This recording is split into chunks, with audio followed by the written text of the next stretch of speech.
where is the good way is a great question to ask. Where is there a tried and true way that produces the kind of man that the world desperately needs?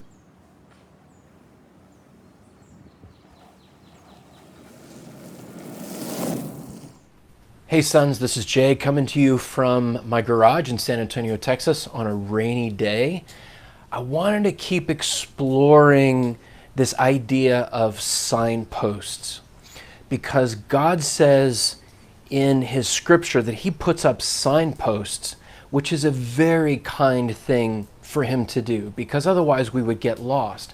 So exploring this idea of signposts and the idea that if we ask the question, what kind of man do I want to become?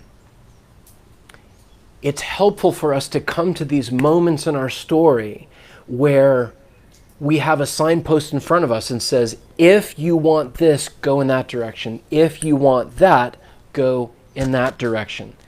Here's a newsflash. In such a generous and merciful truth that sometimes is difficult for us to embrace, there is a way that things work. It doesn't matter if we try and deny it. There simply is a way that things work. For example, go into your garage right now, like this garage. You can just sit here in my garage, but go into your garage. Look around. It's filled with stuff that works because somebody humbly acknowledged that there is a way things work. And then they decided that they were going to operate within those boundaries to create something good. I'll give you an example here. The skateboard. Skateboards have been around for a long time. I mean, it's pretty simple, right? But you think of the laws of physics that went into this thing. This is a brilliant machine that has the same basic structure that it's had for 100 years, however long, but they just kind of improve the little portions of it. You've got a deck that you stand on, and then you've got trucks right here, which rotate side to side so that you can turn, and then you've got wheels, right? It just works. Imagine if I were to come to you, no matter how great a job I did of trying to sell it, and I said, look, I've got a solution for this problem. Your mom has never been able to safely stand on one of these things because she'll fall on her butt and she'll break her tailbone, right? That is a problem. Another problem, skateboards just tend to roll down the street. What a pain that is. And so we have now created a skateboard. It's the most beautiful skateboard you've ever seen. And we put wheels on it that are not this broken round shape, but they're squares. Now, how preposterous would that be? It would no longer be a skateboard, right? There are certain laws that you have to operate in, and it's the same thing with becoming a good man. It's the same thing for a culture becoming a good culture.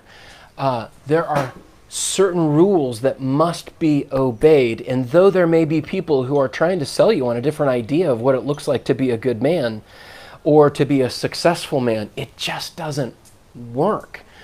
So over the years, I'm 48 right now, and I grew up in church, and there was a season in time where I thought, how naive and stupid of me to think that just because I grew up in a particular way of thinking that all the other ways in the world must be wrong. I really have to think about whether or not maybe what I'm have been born into is not right. Maybe it's a lie. So what's so helpful is to have like a series of litmus tests. Like, what if I could strain my my ideas or my questions through a series of questions? What if I could look at an entire society and face a signpost that asked me the right questions, and I was able to say, okay, that clearly doesn't work, that clearly doesn't work, that one could work. That's exactly what God's done for every human being. So here's a series of signs on this. We'll just say it's a signpost. Imagine yourself coming to a fork in the road, many forks in the road, and you had this signpost right here. The first one is the only one I really want to focus on right now, and we'll move into these other ones. But here's the invitation. Like, God's goodness and his love is accessible to every human being on the planet. Like I shared with you a couple of weeks ago about my buddy in the Russian wilderness who looked around and had been told all of his life there was no God, and he just would go out there and spend time by himself and say, there's no way that this is an accident. This is the only place in my life that I find peace. And he called out to a God that he did not know, and he said, I want you to reveal yourself. That's actually available to everybody on the planet. So there's this invitation that God extends to everybody, every religion, men, women, children. Stand, stop. You're so busy.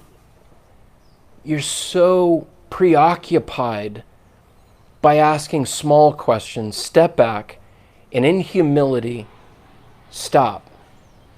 Consider that you may need some help in answering some questions. And then look around. How is life really working out for other people? And sometimes you can't really tell, because in the short term, after they begin making their decisions, you really can't tell, right? It just looks like everything's going great. But after a while, you begin to see that their lives are not what they might present them to be. Where is the good way? Is a great question to ask. Is there a tried and true way that produces the kind of man that the world desperately needs? The one that's a blessing, the one that's a good husband, the one that is a good father, the one that is a good worker, who produces things, who's creative, who's a craftsman, and who leaves his mark so that when he's gone, those who knew him say, I am so glad for that man's deposits in my life. I will remember him. That's the kind of man we want to be. So we stop, we stand, we quit being busy, we look around, we ask the question, what's the way to become that kind of man? And then you begin walking in it. Because really life is all about discovering it for yourself. And God's saying, if you will do those things, if you will stop, if you will look around, if you will ask the question, then you will begin walking. If you not only listen to what I have to say, but you begin putting it into practice, I will show you that my way is better than every other way. And how appropriate for us to accept God's invitation in this season that we're in right now, where everything seems to be unraveling and just twisting and falling apart in our culture, because we're so busy, we're so preoccupied. Nobody's asking good questions. All they're doing is shouting. They're doing the absolute opposite of this first signpost of wisdom, which was stop. Nobody's stopping. The world's busier than it ever has been. Nobody's asking the questions. They're just shouting and they're saying, this is my opinion. This is the way that it is. And nobody's walking in a way that is humble. So I invite you, men and sons of every age, until we meet again and we begin exploring the next of these signposts, would you just consider what it would look like to stop, to look around, to ask, and to begin walking in a different way. Guys, we'll see you next time.